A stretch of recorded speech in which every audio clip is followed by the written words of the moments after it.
राधा स्वामी जी। बाणी बाणी मीराबाई जी की। आज की सत्संग वीडियो का विषय है संसार के माया जाल से निकलने के लिए संत हमें क्या क्या हिदायतें देते हैं। तो चलिए अपने अपने गुरु महाराज को याद करिए और किसी एकांत स्थान पर बैठकर इस सत्संग का आनंद उठाने की कृपा करें। तो चलिए इस सत्संग को आरंभ करते हैं।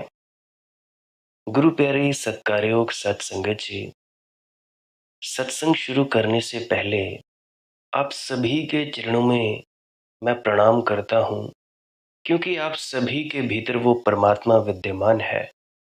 केवल आप लोगों की बदौलत ही मुझे ऐसे मौके मिल पाते हैं कि कुछ चंद लफ्ज़ बोल पाऊँ और आप लोग मेरी सेवा को कबूल करें और मेरा प्रणाम भी कबूल करें। गुरु प्यारी सत्कार्योग साथ संगत जी, ये संसार लुभाता बहुत है पर तृप्ति इसमें जरा भी नहीं। संत महात्मा कहते हैं ये संसार की दुल्हन नाचती पास पास है, मिलती कभी किसी को नहीं। सुंदर है बहुत पर सौंदर्य इसका उधार है। रूपवान है बहुत पर रूप इसका अपना नहीं। अब देखो, संसार में जो रूप है वह भी परमात्मा की ही झलक है। जैसे चांद होता है रात में और सारी पृथ्वी चांदनी में नहा गई होती है। कभी पूर्णिमा की रात देखना, वृक्ष सुंदर हो उठते हैं। दिन में जो कुरूप थे वे भी रात की चांदनी में अपूर्व सौंदर्य से भर उठते हैं। तो तुम सब इसी में खो मत जाना, चांद को खोजना, चांदनी में मत उलझ जाना। ये संसार चांदनी जैसा है, जिनको शौके दीद है उनकी हद खुर्शीद है। जो सच में ही खोज में निकलते हैं वे चांदनी में नहीं भटकेंगे, वे चांद को पाकर ही रहेंगे। संसार और परमात्मा का संबंध ऐसे ही है जैसे चांदनी और चांद का संबंध। चांद है परमात्मा, चांदनी है संसार। परमात्मा से ही आता है यह संसार। जैसे चांदनी आती है चांद से, फिर भी चांदनी चांद नहीं है। परमात्मा से उधार लिया हुआ है ये संसार का सारा रूप, ये सारा रंग, सारा संगीत, सारा सौंदर्य, ये परमात्मा से उधार लिया हुआ है। सच में बहुत सुंदर है संसार, जैसे कोई चमकती रोशनी। ये स्थल संसार का, ये छाँव और तृष्णाओं के रूप प्रदर्शन का स्थल है। चांद जैसे मुख यहाँ है, यहाँ पे बहुत ही सुंदर सुंदर प्रतिमाएं हैं। सुगंधित इत्र और इश्क की सुगंध बरसाने वाली प्रतिमाएं यहाँ है। ये जीवन तरंग बड़ी प्यारी है, बड़ी लुभावने वाली है, बड़ी आकर्षक है। इस जीवन तरंग को जब तुम पास आते देखते हो तो यही समझते हो कि बस अभी मेरी हुई। इसका सारा सौंदर्य मेरी मुट्ठी में अब आया तब आया। पर तरंग कब किसकी हुई? तरंग आती है और चली जाती है। यही सोचते सोचते 4 दिन कट जाते हैं। थोड़े से दिन हैं जिंदगी के, अंगुलियों पर गिने जा सकते हैं। इतने दिन हैं जिंदगी के, यही सोचते कि अब मिला, अब मिला और अब मिला। परंतु संसार कब किसको मिला? ये दुल्हन नाचती पास भी आ जाती बहुत बार, बहुत पास आ जाती है संसार की दुल्हन। ऐसा कि हाथ के भीतर मालूम पड़ती है कि जरा हाथ आगे बढ़ा दिया कि मिल ही जाएगी, कि जरा मुट्ठी बांध ली तो मेरी हो जाएगी। परंतु संसार कभी किसी का नहीं हुआ, संसार कभी किसी का हो नहीं सकता। चांदनी पर मुट्ठी बांधोगे, मुट्ठी खाली रह जाएगी। चांदनी को कौन बांध पाया? कैसे बांध पाओगे? चांदनी के पैरों में जंजीरें कैसे डाल पाओगे? चांदनी तो एक स्वप्न है, मुट्ठियों में नहीं बांधा जा सकता, मिल नहीं सकता। जिनको शौके दीद है, उनकी हद खुर्शीद है। जो सच में ही कुछ पाना चाहते हैं, वे चांद को पाने निकलें, चांदनी के खेल में ना रंगे रहें। और संसार जिस पर मेहरबान हो जाता है, जिस पर दया कर देता है, ऊपर से तो लगता है मेहरबानी हो गई, लेकिन भीतर बात उल्टी घट जाती है। मेहरबान जिस पर हुई, जिसकी किस्मत खोल दी, दर हकीकत वो मिटा काम से अपने गया, दर हकीकत वो मिटा राम से अपने गया। वह मिट ही जाएगा। ये संसार मिटाता है, बनाता नहीं। इस संसार में मौत के अतिरिक्त और कभी कुछ घटता नहीं। ये संसार लूटता है, इस संसार के पास देने को कुछ भी नहीं। ये संसार खुद उधार है, ये चांद की चांदनी है। जो समझते हैं इसे इसको ठुकराते रहे। एक घड़ी इसकी बहार, लम्हा भर का बस निखार। ये जानते हैं ये घड़ी भर की बहार है। ये फूल अभी खिले, अभी कुम्हला गए। ये लहर अभी आई, अभी विसर्जित हो गई। ये गंध का एक झोंका है, जो आया और गया, आया भी नहीं और गया हो गया। जो समझते हैं इसे इसको ठुकराते रहे।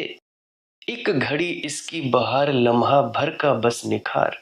रंग लाई है उधार, रूप भी है मुस्तआर। सब उधार है संसार में, क्योंकि संसार प्रतिध्वनि है। जैसे कोई पहाड़ में गया और जोर से चिल्लाया और पहाड़ियों में गूंज हुई, ऐसा ही संसार है, गूंज है। अब पहाड़ियों में जब गूंज हो, तब तुम पहाड़ों में खोजने मत निकल जाना कि किसकी गूंज है। कोई भी ना मिलेगा, गूंज उधारी थी। प्रतिफलन है संसार, जैसे शीशे में चित्र बन जाए। अब तुम शीशे में खोजने मत निकल जाना, अन्यथा दीवारों से टकराओगे, लहूलुहान हो जाओगे। जैसे चांद का प्रतिबिंब बनता है झील में, अब तुम झील में लाख डुबकी लगाओ, तुम चांद को ना पा सकोगे। चांद वहां है ही नहीं। अब जैसा कि तुम सब संसार में ढूंढते फिरते हो परमात्मा को, कैसे ढूंढ पाओगे भैया? ये संसार तो परमात्मा की बस रोशनी मात्र है, सूरज की तरह ये नहीं है। अब जैसे सूरज है, सूरज दूर तक अपनी किरणों को फेंकता है, किरणों को फेंकता है। अब जहां जहां किरणें गिरती हैं, वहां वहां सूरज तो नहीं। उसी प्रकार से तुम सभी परमात्मा को या खुशी को, शांति को ढूंढते हुए इस संसार में मिलेगा कैसे? कभी नहीं मिलेगा। रंग लाई है उधार, रूप भी है मुस्तआर। रोशनी खुर्शीद की बन गई है चांदनी। जिनको शौके दीद है, उनकी हद खुर्शीद है। चांद पर नजर रखो, चांदनी से मुक्त हो जाओ, तो कुछ पा सकोगे। खुद पर नजर रखो, तो ही तुम इस माया के संसार से मुक्त हो पाओगे। जब जब तुम लोगों का ध्यान इस माया में रहेगा, विषय में रहेगा, तब तब तुम्हारी नजर चांद से यानी परमात्मा से छूटती जाएगी। और जब जब तुम लोगों की नजर खुद पर रहेगी कि हम कौन हैं, हम हैं बस यहाँ पे दृष्टा मात्र, गवाह की तरह, विटनेस, साक्षी।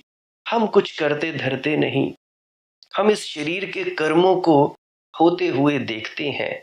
बस ऐसे ही जैसे रात को तुम लोग स्वप्न देखते हो, बस देखते हो, करते धरते तो कुछ नहीं। उसी प्रकार से ये जितना भी तुम लोगों को संसार दिखाई देता है, जितने भी लोग, रिश्ते नाते, बहन भाई, माँ बाप, यार दोस्त, रिश्तेदार, सब के सब सपने हैं। कौन किसका भाई, कौन किसकी माँ, कौन किसका पिता, काहे को तुम लोग शोक मनाते हो कि मेरा पिता मर गया, मेरी माँ मर गई, मेरा बच्चा मर गया, मेरा भाई मर गया, या मेरा कोई यार दोस्त रिश्तेदार मर गया। अरे दीवानों, पिछली जिंदगी में भी तुम कुछ ना कुछ थे। जब तुम पैदा नहीं हुए थे, उससे पहले, मरने के पहले जब तुम थे, वो वाले रिश्ते नाते कहाँ गए? क्या तुम लोग उनकी फिक्र करते हो? क्या तुम लोग उनकी चिंता लेते हो? काहे नहीं लेते? पर्दा डाल दिया माया ने। पर्दा क्यों डाला? अगर पर्दा नहीं डालेगी तो तुम लोग पागल हो जाओगे। एक बड़ा पक्का दमदार पर्दा डला है माया का। जब तक वो पर्दा नहीं फटेगा, तुम पिछले जिंदगियों में, पिछले जन्मों में नहीं जा पाओगे। सो कहने का मेरा मतलब, ये जो तुम लोग जफ्फियां डालते फिरते हो, गले लगाते फिरते हो अपने रिश्तों नातों को, क्या जरूरत है? अपनी जिम्मेदारियां पूरी करो। जो जो जिम्मेदारी है पूरी करते जाओ। मेरा बेटा, मेरी बेटी, मेरी माँ, मेरा बाप, अरे जो छोड़ के चला गया काहे को रोते हो? जो चला गया सो चला गया। हाँ, मुझे मालूम है कि तुम लोगों को इस वक्त कठोर जरूर मालूम पड़ता होगा कि अभी बड़ी कठोरता से बात कर रहा हूं, परंतु सच मानो, तुम सब सपने में हो। स्वप्न है ये, कुछ भी सत्य नहीं है। कोई बहन है, कोई भाई है, कोई यार दोस्त, कोई रिश्तेदार, सब खेल चल रहा है। तुम सब कहते हो कि अगर हम खुद को जाने कि हम परमात्मा है, तो बाकी दुनिया भी परमात्मा है, तो सभी लड़ते झगड़ते क्यों हैं? तो इसका जवाब सीधा सा है। ये दुनिया एक ऐसा रंगमंच है जहाँ पे हर कोई अपना अपना खेल, अपना अपना पार्ट अदा कर रहा है। एक्टिंग होती है ना, जैसे फिल्मों में तुम लोग एक्टर्स को एक्टिंग करते देखते होगे।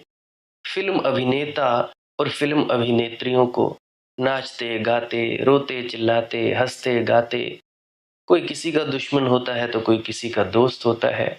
किसी और फिल्म में कोई वो जो दुश्मन होते हैं वो दोस्त बन जाते हैं। सब खेल है। उसी प्रकार से ये भी खेल है। जो होना है वो होना है। तुम लोग अपना किरदार जानो, खुद को जानो कि हम इस किरदार को निभा रहे हैं। आज बेटे हैं तो बेटे का किरदार बढ़िया ढंग से निभाएंगे। बाप है तो बाप होने का किरदार बढ़िया ढंग से निभाएंगे। परंतु किरदार निभाते निभाते ये मत भूल जाया करो कि तुम लोग कौन हो, तुम लोग कहाँ से आए हो, कौन सी तुम्हारी मंजिल है, कौन सा तुम्हारा गंतव्य है। इन सब चीजों को तुम लोग मत भूला करो। तो चांद पर नजर रखो, खुद की याद रखो, चांदनी से मुक्त हो जाओ, माया से मुक्त हो जाओ, तभी कुछ पा सकोगे। तो जिंदगी खाली न जाएगी, तो काम से न जाओगे, राम से न जाओगे, तो भर जाओगे।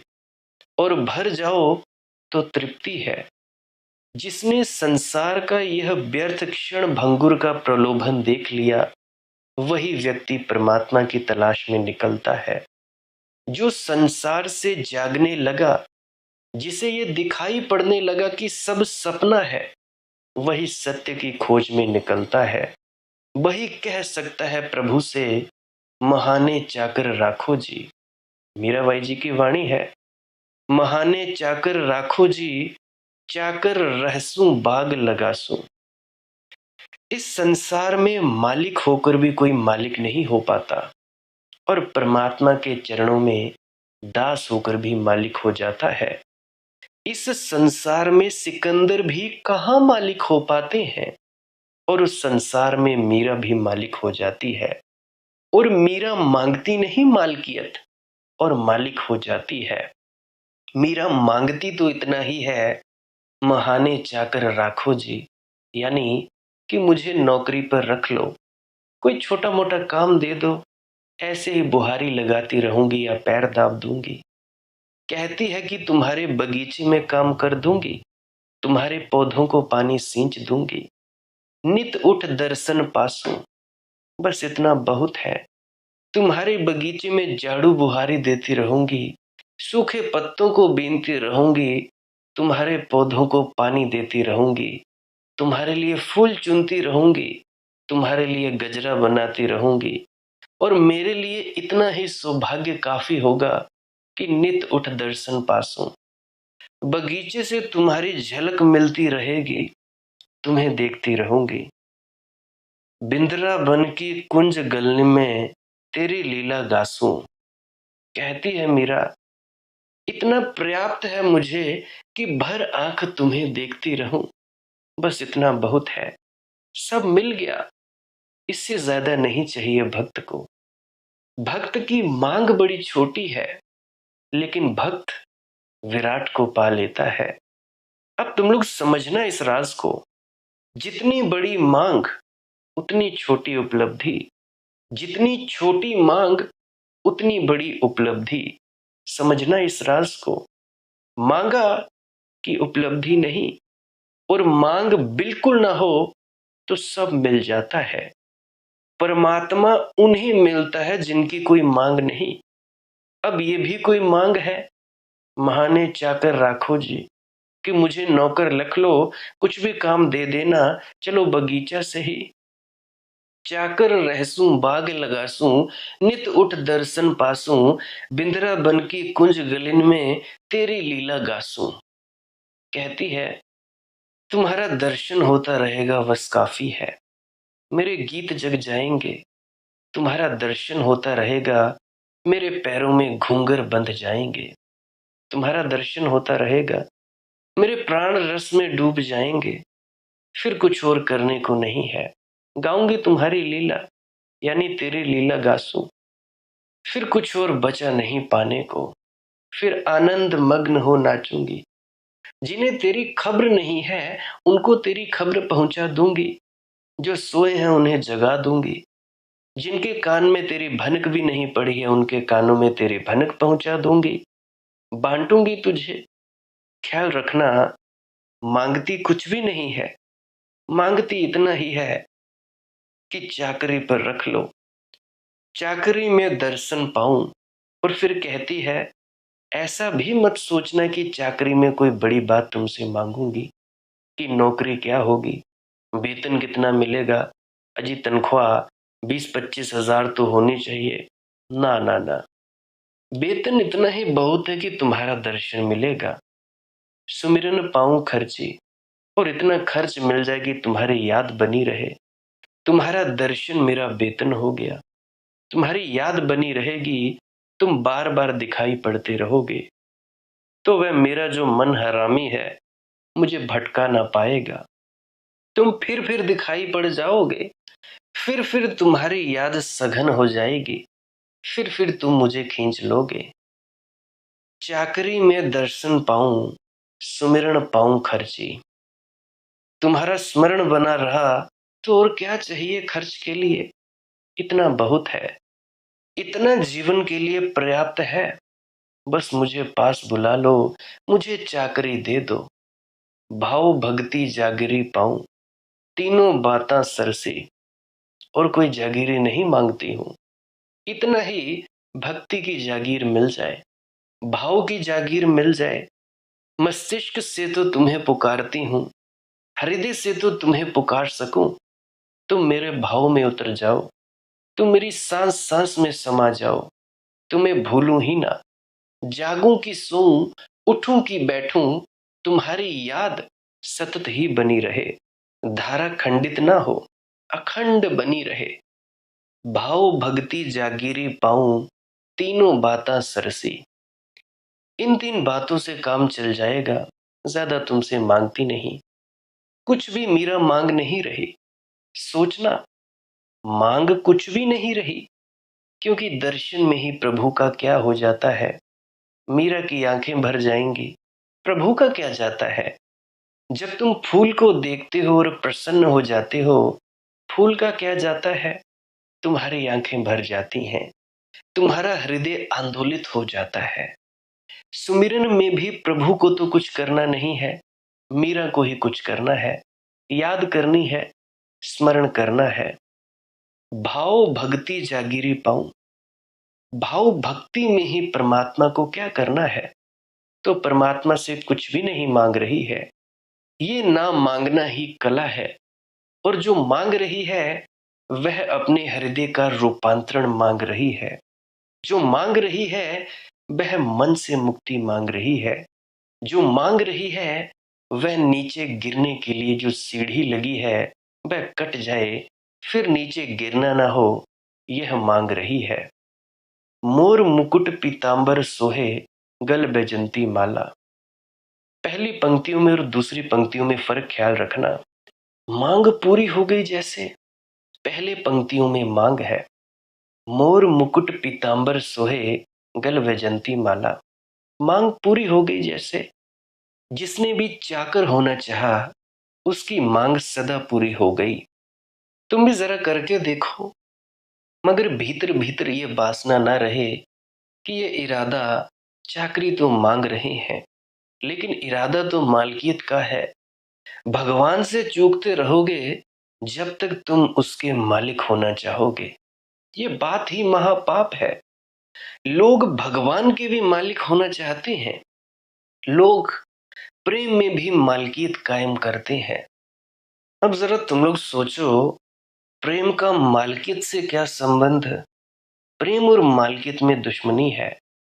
जब तुमने किसी स्त्री से कहा कि अब मैं तेरा मालिक क्योंकि मैं तुझे प्रेम करता हूं, और अगर किसी स्त्री ने किसी पुरुष को कहा कि अब मैं तेरी मालिक क्योंकि मैं तुझे प्रेम करती हूं, उसी क्षण प्रेम मर जाता है। प्रेम की मौत उसी क्षण घट जाती है जिस क्षण मालकियत आती है। लेकिन हमारे सब प्रेम के नाते मालकियत के नाते हैं, कब्जा है। उस कब्जे के कारण ही प्रेम पृथ्वी से विलीन हो गया है। प्रेम के फूल अब खिलते नहीं, प्रेम सिर्फ बातचीत रह गया है। कविताओं में मिलता है, जीवन में नहीं मिलता। लोगों में झांको तो वहां प्रेम का कोई अता पता नहीं। प्रेम के नाम पर और सभी कुछ चीजें हैं। ईर्ष्या है, जलन है, वैमनस्य है, प्रतिस्पर्धा है, महत्वाकांक्षा है, हिंसा है, और सब है, प्रेम भर नहीं है। चाहे प्रेम ऊपर से लिखा भी हो, लेकिन भीतर कुछ और है। तुमने जिससे प्रेम किया उस पर मालकियत की है, तो तुम लोगों ने प्रेम की हत्या कर दी। तुमने महापाप किया है, इससे बड़ा कोई पाप नहीं है। प्रेम की हत्या से बड़ी कोई हत्या नहीं है, क्योंकि प्रेम की हत्या अंततः परमात्मा की हत्या है। वो तुम लोग जानते होंगे कि God is love, love is God. परमात्मा ही प्रेम है, प्रेम ही परमात्मा है। प्रेम से ही तो सूत्र मिलते हैं परमात्मा के। प्रेम से ही तो सीढ़ी लगती है परमात्मा की। प्रेम से ही तो आदमी धीरे धीरे रस विमुग्ध होता जाता है, राज सीखता है। तो याद रखना मित्रों, प्रेम पाठशाला है परमात्मा की। जैसे कोई तैरना सीखने जाता है तो पहले उथले पानी में सीखता है, स्वभावतः गहरे पानी में सीखने जाओगे तो डूब जाओगे। गले गले पानी में सीखता है, जब कुशल हो जाता है तो फिर गहरे में जाता है। फिर जितना कुशल होता जाता है उतना गहरे में जाता है। प्रेम परमात्मा का उथला रूप है। वहां सीखनी है प्रार्थना। वहां जिसने सीख ली वह फिर गहरे में जाएगा। वह फिर मीरा के अगम गंभीर में, जिसकी फिर कोई सीमा नहीं, अनहद में गहरे में उतर जाएगा। जिसकी कोई फिर सीमा ही नहीं, उसमें जाया जा सकता है। लेकिन सीमा में पाठ सीखना पड़ता है। असीम में जाने के लिए भी पाठ सीमा में सीखना पड़ता है। मैं तुम लोगों को याद दिला दूं, बार बार कहता हूं, प्रेम पाठ है परमात्मा का। अगर तुम प्रेम में कुशल हो गए तो परमात्मा दूर नहीं। जितनी तुम्हारी कुशलता प्रेम में है उतना परमात्मा करीब आता है। लेकिन प्रेम के नाम पर तुम लोगों ने कुछ और जहर पाल रखे हैं, कुछ और सांप बिच्छू पाल रखे हैं। प्रेम के नाम पर तुम लोगों ने बड़ा धोखा दे रखा है अपने को। तुम अपने बच्चे को प्रेम करते हो, कहोगे निश्चित, लेकिन अगर बच्चे पर तुम अपने सिद्धांत थोप रहे हो तो तुम प्रेम नहीं करते। अगर तुम हिंदू हो और अपने बेटे को हिंदू बना रहे हो तो तुम प्रेम नहीं करते। क्यों?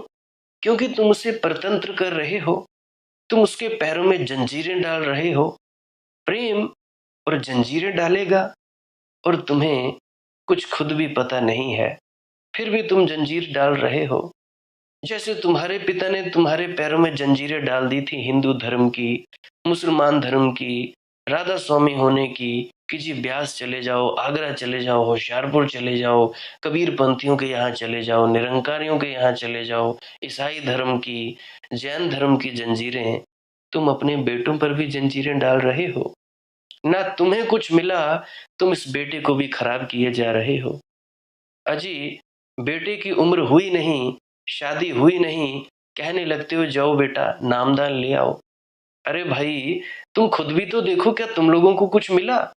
अगर तुम लोगों को कुछ मिला तब तो भाई बात बने।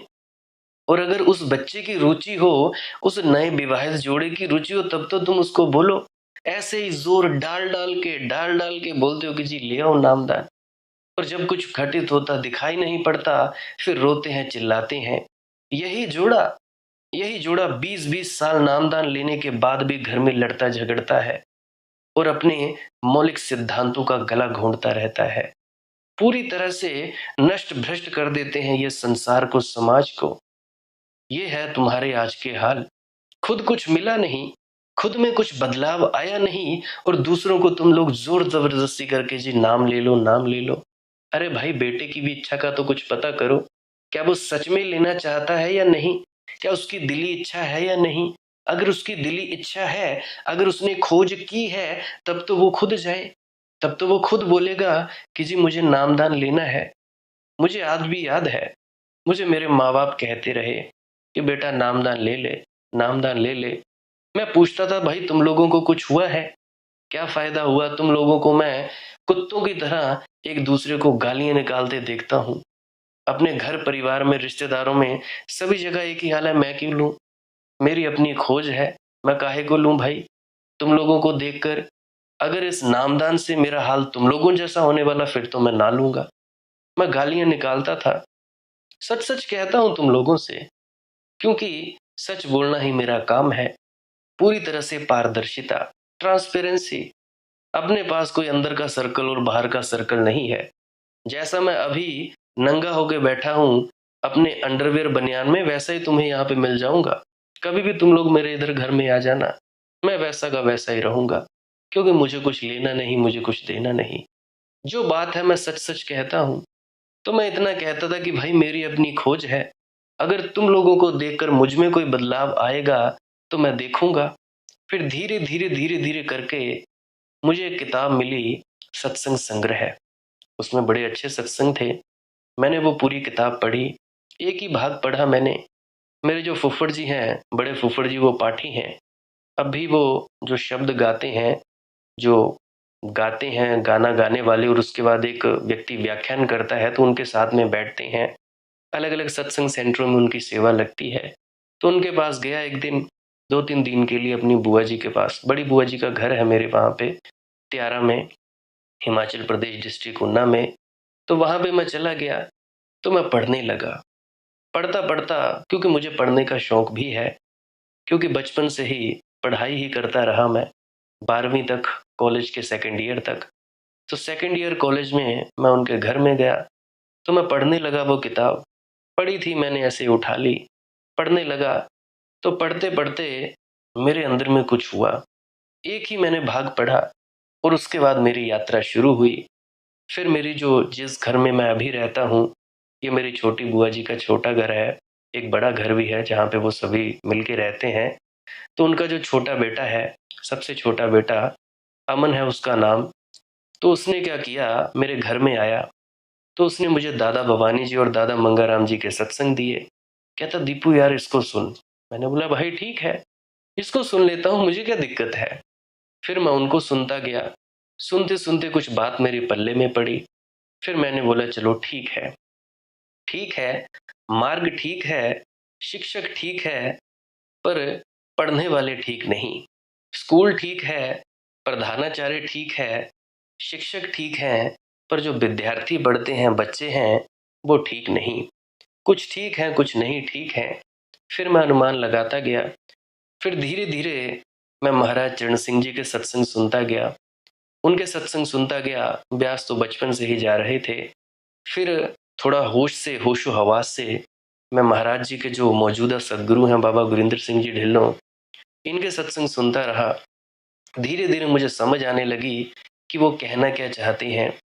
एक उनका सत्संग है जिनमें वो वाणी लेते हैं, नामे ही ते सब किछ होया।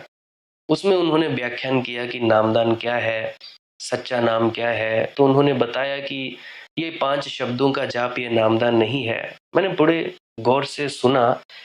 तो उसके बाद मुझे नींद नहीं आती थी। शुरू शुरू में तो मैं सोने ही जाता था सत्संग सेंटर में। क्यों आपसे झूठ बोलना, सच्ची सच्ची बात है। जब भी जैसे सत्संग शुरू होता था मैं सो जाता था ब्यास में। तो ब्यास में तो बचपन से ही जाता था। तो उन्होंने फरमाया कि ये 5 शब्द सिर्फ एकाग्रता के लिए है, इनसे सिर्फ कंसंट्रेशन होती है। असल नाम जो है वो हमारे अंदर है। धुन सुनकर मन समझाई, ऐसा वो कहा करते थे। तो मैंने बोला कि अगर ये महाराज जी कह रहे हैं कि ये शब्दों का जाप, ये नाम नहीं है, तो नाम है क्या? मैंने तो हमेशा से अपने परिवार में ये देखा।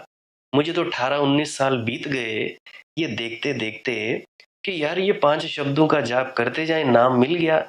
तुम्हें नाम मिल गया, तुम ये जपते हो। मेरी मासियां थी, मेरा तो पूरा खानदान ही ऐसा है।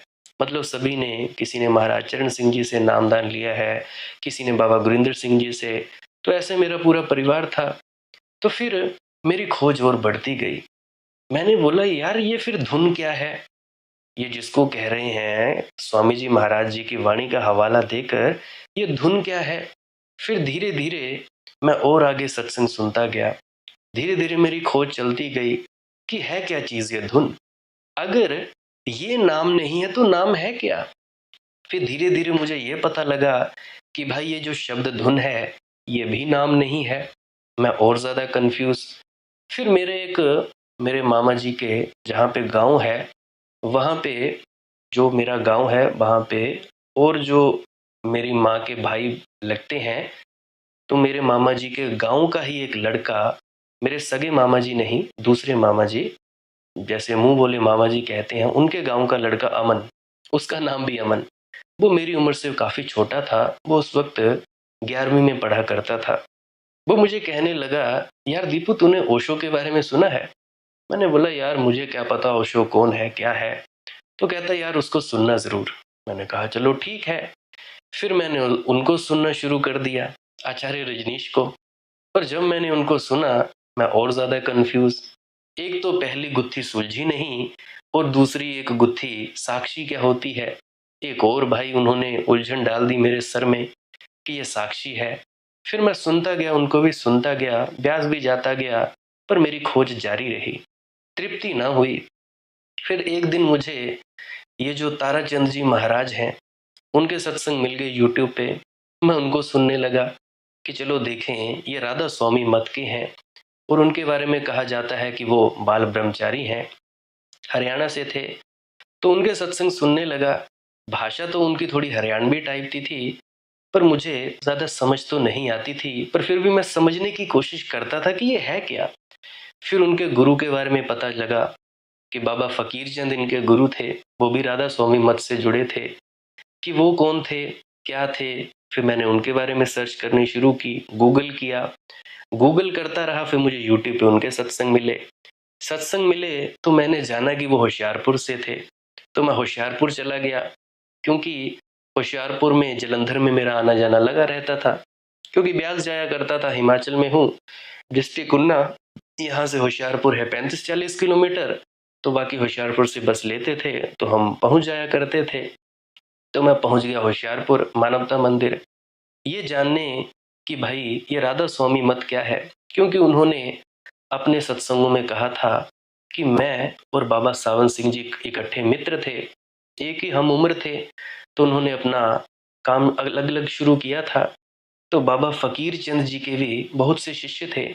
तो मैं जब गया मानवता मंदिर, वहां पे उन्होंने मेरे हाथ में किताबें दे दी कि बेटा तुम इनको पढ़ो। मैं और ज्यादा कंफ्यूज। तो ये कंफ्यूजन मेरी मिटे ना। धीरे धीरे करके वक्त बीतता गया, वक्त गुजरता गया। फिर मैं त्राटक करने लगा, जो मोमबत्ती सामने जलाकर रात को उसकी तरफ एकटक देखते रहते हैं। फिर मैं वो करने लगा। किसी ने मुझे कुछ सिखाया। एक मैंने अखबार पर लिखा पढ़ा देखा कि वशीकरण कैसे किया जाए। फिर मैं वो सीखने लग पड़ा कि भाई इस तरह से व्यक्तियों को बदला जाता है, उनके विचार बदले जाते हैं, धारणा की शक्ति।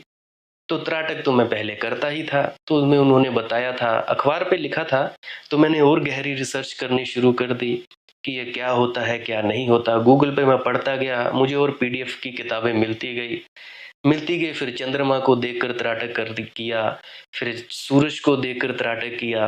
फिर धीरे धीरे मैं आजमाता गया। शुरू में वो कहते थे कि भाई जानवरों पर आजमाओ। फिर मैं कोई गाय को देखता, उसमें उन्होंने लिखा था कि गाय को देखकर भाव करो कि ये हमारी तरफ मुड़ जाए। तो मैं धीरे धीरे आजमाने लगा। और जब मेरे में इस बात की क्षमता आ गई कि जानवरों को मैं बदल सकूं, तो धीरे धीरे ये जितने भी जानवर पशु पक्षी जितने भी बंदर वगैरह होते थे, हमारे इधर तो बंदर ही बहुत हैं डिस्ट्रिक्ट ऊना में, हमारे चौकी मनियार जहाँ पे गांव है मेरा।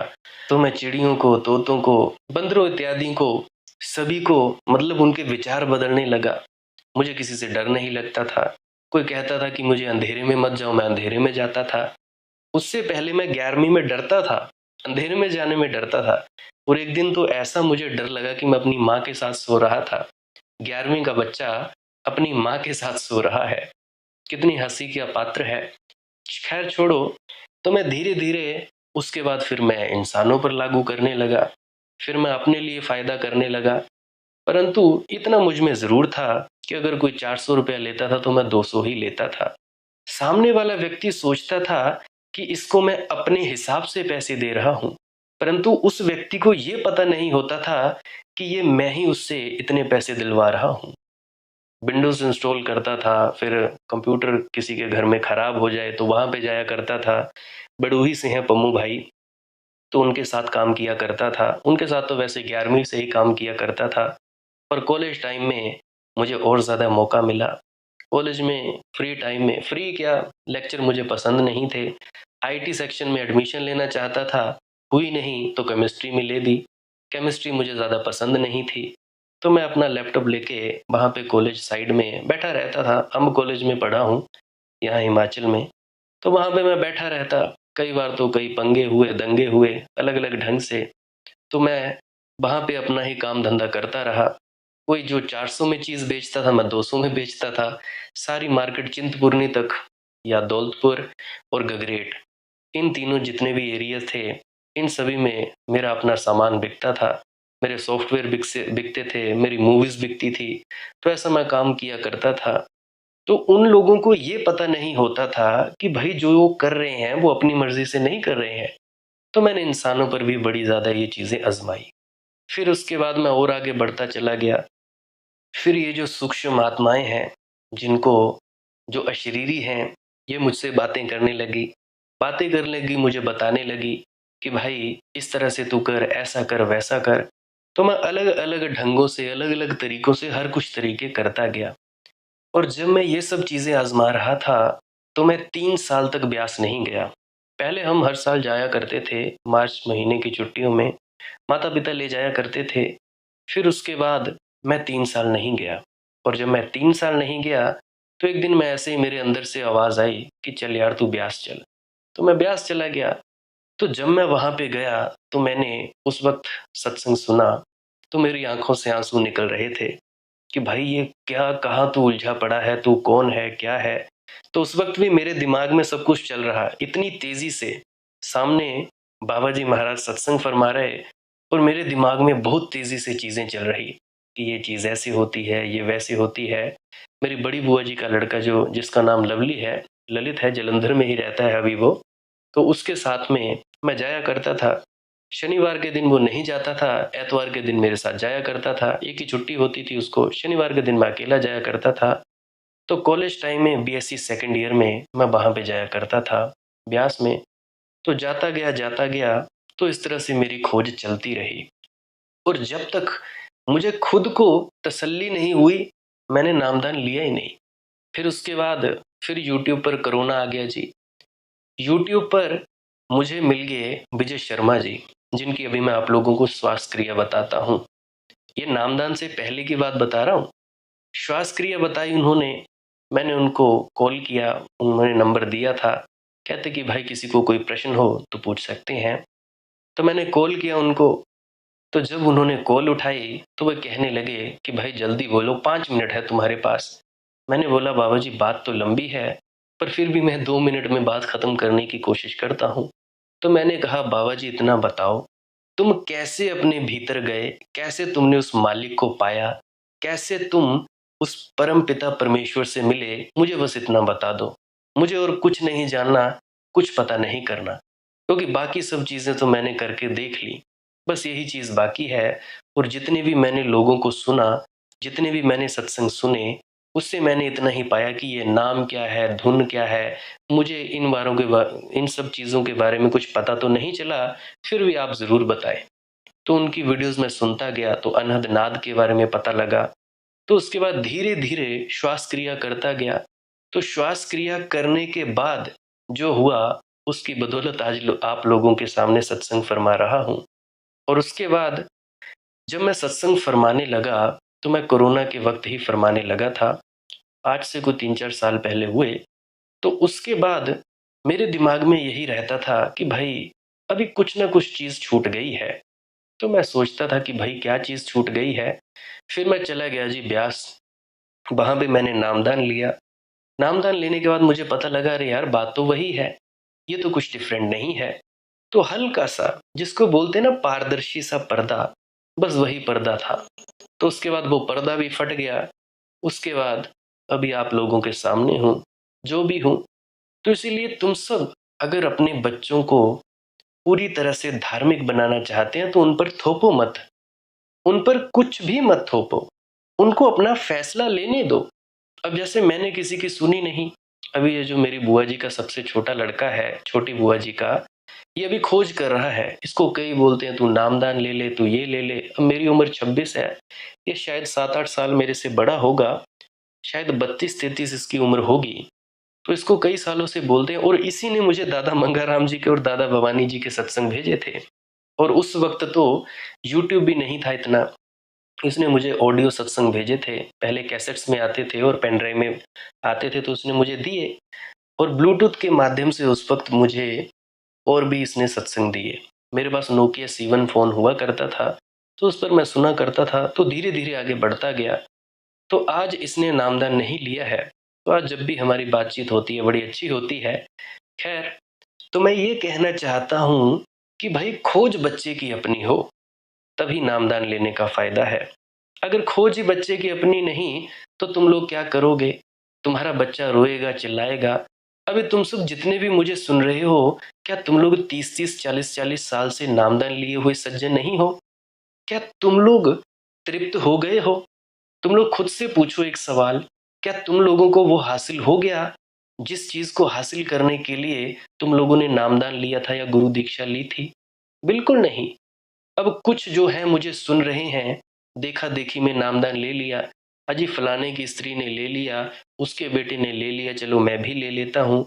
या मेरे माँ बाप नामदानी सज्जन है, मैं भी ले लेता हूँ, या मैं भी ले लेते हूँ। नहीं भाई नहीं। जब तक जिम्मेवारी उठाने की अंदर से चाहत ना आए, तब तक नामदान मत लेना। नहीं तो बहुत से हैं जिनको 25-25, 15-15 साल बाद अब जाके उनकी शुरुआत हुई है, अब जाके उनको समझ पड़ी है। अब मुझे समझ आता है कि बाबा जी महाराज क्यों कहते हैं कि भाई क्या तुम लोगों ने सत्संग सुने या नहीं सुने। वो कोई मूर्ख नहीं है। वो चाहते हैं कि भाई उसी को दिया जाए जो व्यक्ति जिम्मेवारी उठाने के लिए सक्षम है। और याद रखना, अगर तुम लोगों को नामदान मिल गया है, चाहे जैसे मर्जी मिला है, झूठ बोल के मिला है, जैसे तैसे मिल गया है, परंतु अब तुम लोगों की ये जिम्मेवारी बनती है कि तुम लोग उस जिम्मेवारी को निभाओ। और ये मत सोचो कि भाई हमने झूठ बोलकर ले लिया, ऐसा लिया वैसा लिया, तो शायद हमारा कुछ फायदा नहीं हो रहा है, शायद बाबा जी ने कोई गलती कर दी। अगर वो गलती करते होते तो तुम लोगों को नामदान देते वक्त ही निकाल देते, वो ना देते। उनको क्या जरूरत थी कि तुम लोगों को नामदान दे देते या गुरु दीक्षा दे देते। अगर तुम लोगों को दे दिया है, चाहे तुम लोगों ने झूठ मूठ बोलकर ही लिया है, जो उसने देना था दे दिया। तो अब तुम लोग सत्संग सुन सुनकर अपने मन को ठोकर मारते रहो और अपने मार्ग की तरफ अग्रसर रहो, बढ़ते रहो। तो इसलिए मैं कहता हूं कि अपने बच्चों पर मत थोपो। अगर तुम लोगों का प्रेम होता ना अपने बच्चों पर, तो इतना तो तुम अपने बेटे से कहते कि मैं 40 साल 50 साल से हिंदू हूं या राधा स्वामी हूं, मुझे कुछ नहीं मिला। शायद ये हिंदू धर्म या राधा स्वामी बनना मुझे उधार मिला, ये मैंने खोजा नहीं था। उधारी के कारण मैं चूक गया हूं। अब देखो, अगर मेरा कोई आगे बच्चा होगा तो मैं उसको ये नहीं कह सकूंगा कि भाई मुझे कुछ नहीं मिला। मैं तो सीना ठोक के कहूंगा कि भाई हमें मिला है, अगर तुम्हें लगता है तुम ले लो, अगर किसी और से लगता है तो तुम ले लो। मैं उस पर अपने विचार नहीं थोपूंगा। तो तुम लोग ऐसे कहोगे अगर सत्य हो गए कि उधारी के कारण भाई मैं चूक गया। अगर अपने बच्चों से प्रेम करोगे, मंदिर गया हूं औपचारिक रह गया, प्रार्थना की शब्द रह गए, हृदय मेरा खुला नहीं, तो मैं तुझे कहता हूं बेटा, तू उधार धर्म मत लेना। तू ब्यास तभी जाना जब तुम्हें कुछ पता लगे, नामदान लेने तभी जाना। तू अभी खोजना। जब तुझे अपने मन का धर्म मिल जाए, जब तुम्हें अपने मन से मेल खाता मंदिर मिल जाए, तब भाई उसी मंदिर में जाना। इसीलिए तो उसे मंदिर कहते हैं। वह उधार तो हो ही नहीं सकता। वह तो अन्वेषण करना होता है, खोजना होता है, तलाशना होता है, टटोलना होता है। जब तुम्हें अपने मन का मीत मिल जाए ना, वहीं झुक जाना। फिर वह मस्जिद हो, मंदिर हो, गुरुद्वारा हो, या कोई सत्संग सेंटर हो, या कोई सा भी गुरु हो, क्या हो इसकी फिक्र मत करना, क्योंकि सब परमात्मा का है। मैं तो औपचारिक में खो गया, मैं तो जड़ सिद्धांतों में खो गया। मुझे तो जो किताबें हाथ में थमा दी गई उन्हीं को पूछते पूछते नष्ट हो गया। मैं तेरे हाथ में कोई किताब ना थमाऊंगा। तुम इतना ही कहोगे अपने बच्चों को। मैं तुम्हें सिर्फ एक बात बता देना चाहूंगा, जिज्ञासा, मुमुक्षा, खोज की प्रबल आकांक्षा। तू मेरे आंसू सीख, मेरी किताब नहीं। तो तुमने प्रेम किया। प्रेम कैसे किसी को परतंत्र बनाएगा? प्रेम सोच भी कैसे सकता है परतंत्र बनाने की? प्रेम तो परम स्वतंत्रता का द्वार है।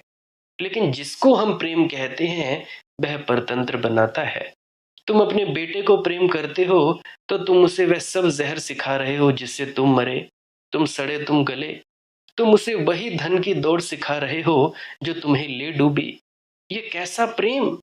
अगर तुम किसी गड्ढे में गिर गए और हाथ पैर टूट गए तो क्या तुम अपने बेटे को भी उसी गड्ढे में जाने को कहोगे? अगर कहो तो क्या इसे हम प्रेम कहेंगे? जिंदगी भर रुपए के पीछे तुम दौड़े, भिखारी रहे, हाथ पैर टूट गए, जीवन नष्ट हो गया, मौत करीब आ रही है और अपने बेटे को भी कह रहे हो कि धन कमा लेना, धन में ही सार है। तुम कैसा प्रेम करते हो अपने बच्चों से? तुम अगर जरा भी ईमानदार हो तो तुम कहोगे कि मेरी जिंदगी धन के पीछे खराब हुई बेटा, अब तू धन की दौड़ में मत दौड़ना, तू कुछ और तलाशना। धन कमाना जरूर, मगर जरूरत के लिए कमाना, परंतु तू कुछ और तलाशना। शायद जो मुझे नहीं मिल सका तुझे मिल जाए। मेरी जिंदगी पद में ही खराब हो गई, पद की आकांक्षा ही मेरी नाव को डुबा दी। अब तू पद मत खोजना। लेकिन बड़े मजे की बात है, तुमने जिसमें अपनी जिंदगी खराब की है वही तुम अपने बेटों को सिखा रहे हो, और ज्यादा जोर से सिखा रहे हो। शायद तुम सोचते हो कि तुम नहीं पा सके, क्योंकि पाने के लिए जितनी चेष्टा करनी थी वह तुमने की नहीं। अब तुम चाहते हो कि बेटा उतनी चेष्टा करे जितनी तुम नहीं कर पाए। जहां जहां तुम चूक गए हो, तुम अपने बेटे को और कुशल कर रहे हो, और निष्णात कर रहे हो। तुम इसका जीवन भी खराब कर दोगे। और इसी वजह से तो ज्यादातर आत्महत्याएं होती हैं, जिस बच्चे पर ज्यादा पढ़ाई का प्रेशर होता है। मेरी जिंदगी में भी एक वक्त आया था जब मुझ पर बड़ा प्रेशर डाला गया, परंतु खैर, मालिक ने सेवा लेनी है, वो उसकी तो वही जाने। तुम अपने प्रेम को जांचोगे तो एक बात निश्चित पाओगे कि तुम्हारा प्रेम प्रेम नहीं है, और इसीलिए तो परमात्मा से संबंध नहीं जुड़ता। तुम अगर परमात्मा से भी संबंध जोड़ना चाहो तो भीतर कहीं मालकियत होगी।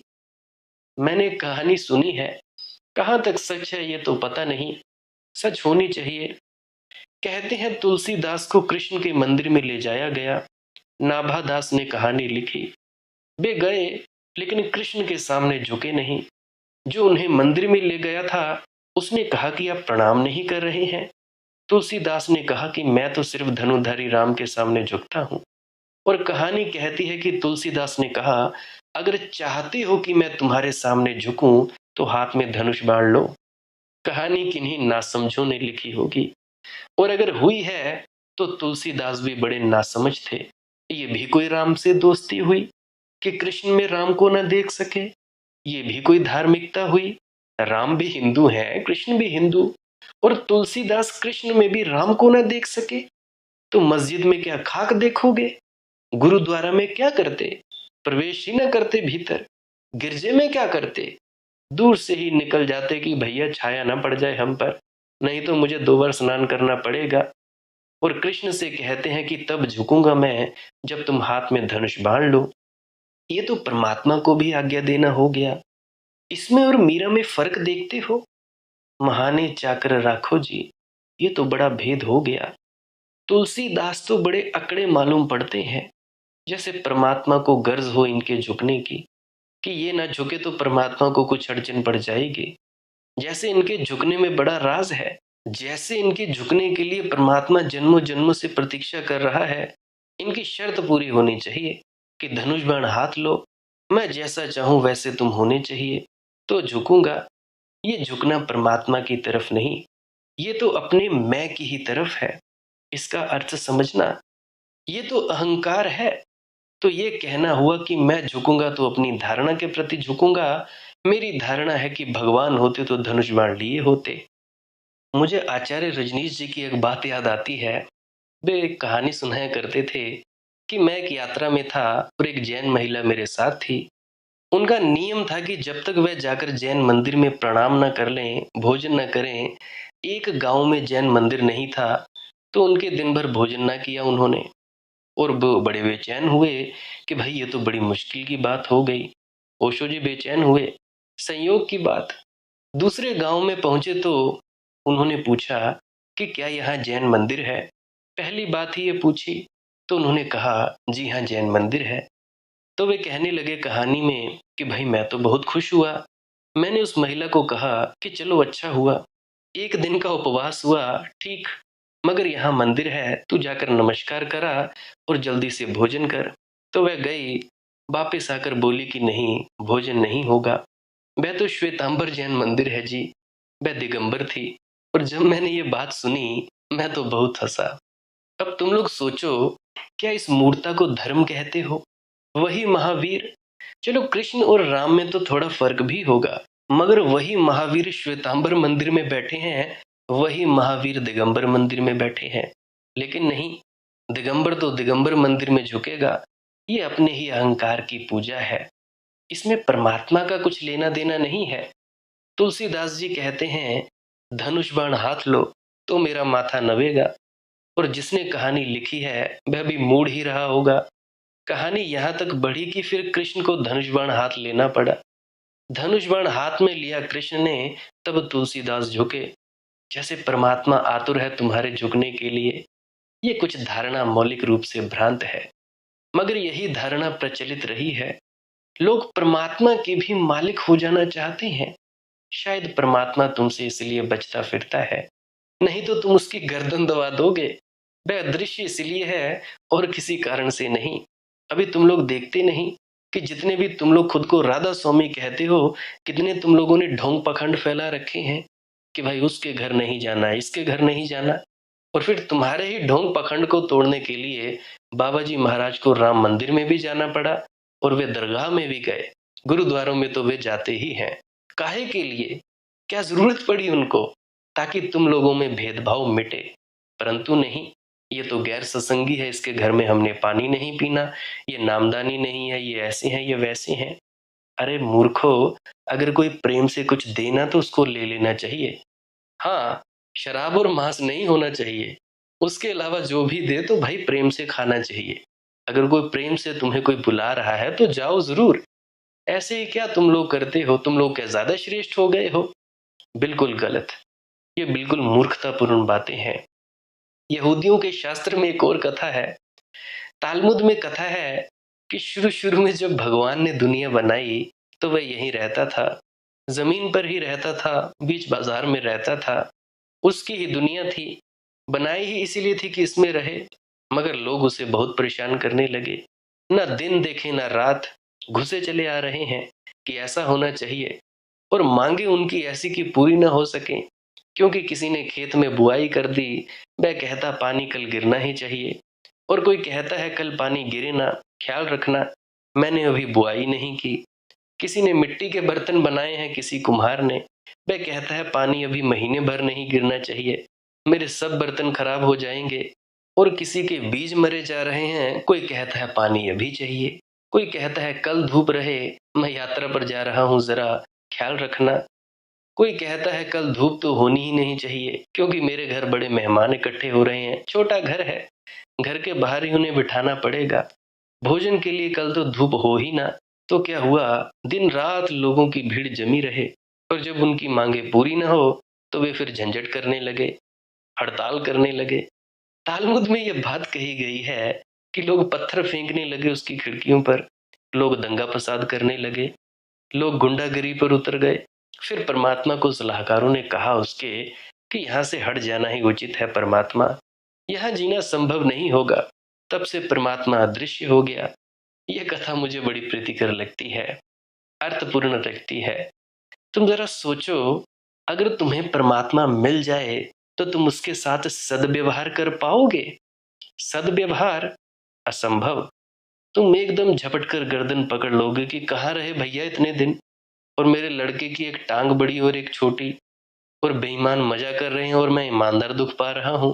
तुम थे कहाँ भाई, चलो अदालत, तुम्हें 420 का केस लगाते हैं, और जो सुनेगा वही पकड़ लेगा, क्योंकि सभी की मांगे अधूरी रह गई हैं, और सभी के जीवन में कष्ट हैं, और सभी को चिंताएं हैं, सभी को संताप है, सभी की अड़चने हैं, कठिनाइयां हैं, और वही जिम्मेवार है। तुम जरा सोचो, क्या तुम लोग सदव्यवहार कर पाओगे?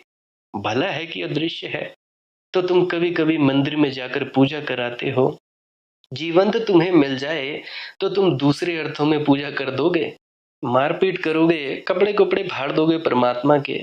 तो भाई ऐसा नहीं। जब तक तुम्हारे हृदय में सेवा का, उसके चाकर होने का, उसके चरणों के दास होने का भाव परिपूर्ण ना हो जाए, तब तक तुम्हारा उससे मिलन ना हो सकेगा। तुलसीदास का मिलन नहीं हो सकता, मीरा का होता है। और ये मिलन इन पंक्तियों में छिपा है कि महाने चाकर राखो जी, महाने चाकर राखो जी। गुरु प्यारी साध संगत जी, वक्त बहुत हो गया, आज का सत्संग यहीं समाप्त होता है। श्वास क्रिया किया करें, और आप जी अपना अपना जो गुरु महाराज द्वारा दिया गया भजन सिमरन का मार्ग है वो किया करें। भजन सिमरन क्या है? सिमरन है कुछ शब्दों का जाप करना ताकि एकाग्रता प्राप्त हो जाए, और उसके बाद दूसरे कदम पर शब्दों का जाप बंद करके चुपचाप मौन होकर बैठा जाए। बंद क्यों करना है शब्दों का जाप? ताकि अंतर से वो उतरे। अगर तुम लोग ही बड़बड़ बड़बड़ करते रहोगे तो वो कहाँ से उतरेगा? ये इतना ही शोर क्या कम है जो तुम लोग और शोर डालकर तुम उस परमात्मा को आने से रोकोगे? पहला कदम ठीक, सारी दुनिया से ख्याल इकट्ठा करके अपने तक ले आना, अपने शब्दों तक ले आना।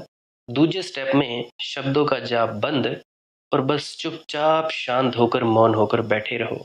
किसी का ध्यान नहीं करना, किसी की शक्ल नहीं आनी चाहिए, बस आंख बंद करके अंधेरे में ठहरे रहो और कुछ नहीं करना। प्रकाश दिखे तो दिखे, ना दिखे तो ना दिखे। शब्द धुन सुने तो उसको सुनते सुनते लीन हो जाएं, अगर ना सुने तो ना सुने, बस इंतजार करते रहे।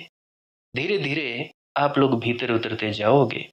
और ये कभी इच्छा मत करना कि हमें कुछ दिखे, कुछ पाएं, कुछ दर्शन वगैरह हो, किसी मंजिल पर पहुंचे। ना कुछ देखना, ना समझना, ना पाना। इतनी बात मेरी ध्यान में रखना। इच्छा का होना ही बड़ी अड़चन है, तो इच्छाओं को छोड़कर भीतर उतरने की कवायद में लगो। भीतर कैसे उतरें? कुछ भी मत करो, चुपचाप शांत होकर मौन होकर बैठे रहो, चुप होकर बैठे रहो। बाकी श्वास क्रिया भी कर सकते हो। इसमें क्या करना है, नाक से सांस लेनी है और मुंह से छोड़नी है। ये गैर नामदानी और नामदानी सज्जन दोनों कर सकते हैं। जब भी फुर्सत के लम्हे मिलें तो सांसों की क्रिया भी कर सकते हैं।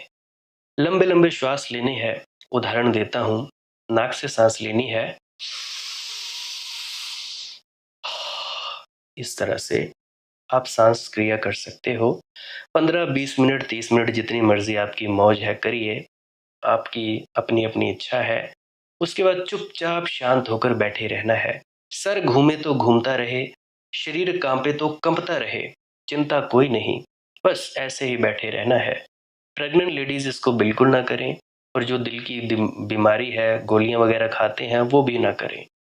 बाकी हर कोई कर सकता है। नींद ना जिनको आती हो वो कर सकते हैं, जिनको डिप्रेशन हो वो कर सकते हैं, और जो बच्चे थोड़े पढ़ाई में कमज़ोर हैं वो इस प्रक्रिया को कर सकते हैं।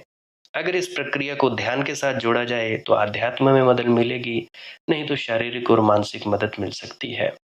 बाकी आप कर सकते हैं, बस वही क्रिया, चुपचाप शांत होकर मौन होकर बैठे रहें। और ध्यान दें, जब सांस क्रिया करके हटो तो सीधा ही धुन सुनने की अवस्था में बैठना है, फिर सिमरन करने की जरूरत नहीं है।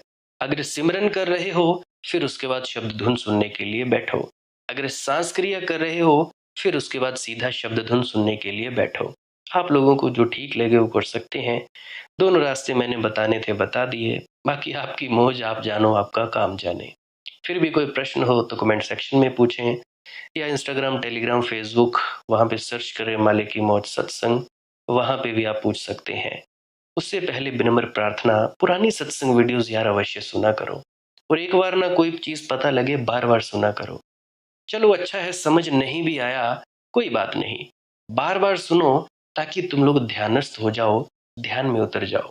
तुम लोग उस अमृत को पी जाओ, बस उस अमृत को पी जाओ और अपने भीतर उतर जाओ। नींद आए जब सो जाना है, सोकर फिर उठो, फिर सत्संग सुनने लग जाना है। ये सत्संग की वाणी तुम लोगों को सुला देगी, क्योंकि ध्यान में हो जाओगे। ध्यान में हो जाओगे तो तुम लोगों को एक ही चीज आती है, वो नींद। तो तुम लोगों को नींद आएगी ही आएगी। बाकी तुम लोग अपनी अपनी इच्छा से एक बार सुनना, एक बार सुनो। बाकी पुरानी वीडियोस यार अवश्य सुना करो, आपके प्रश्नों के जवाब मिल जाएं, वहमों भरमों से दूर हो जाएं, वो आप अपने हिसाब से देख सकते हो। शेयर करना हो तो कर सकते हो, नहीं तो कोई बात नहीं। सब्सक्राइब करना हो तो भी कर सकते हो, अगर रोज रोज नए नए सत्संग सुनना चाहते हो। सत्संग का वक्त रहता है सुबह 5 बजे। जो कोई खुशकिस्मत भाग्यशाली जीव सुनना चाहता है, बड़ी खुशी से सुन सकता है। आप मुझे इतने अंत तक सुनते हो, इतने अंत तक सुनने के लिए आपका बहुत बहुत शुक्रिया, बहुत बहुत धन्यवाद। और मुबारक हो, 1 घंटे में जितना अमृत आप लोग इकट्ठा कर पाए हो, इसको बचा कर रखना, पचा लेना, उल्टी मत मारना, चुप रहना, बस हीरा पायो गांठ गठियायो। जिस शांति को तुम लोग अनुभव करोगे, बस अपने भीतर ही रखना। ठीक है जी। अब इजाजत चाहते हैं आप लोगों से। आपके भीतर बैठे परमात्मा को मेरा प्रणाम, मेरा प्रणाम स्वीकार करें। राधा स्वामी जी।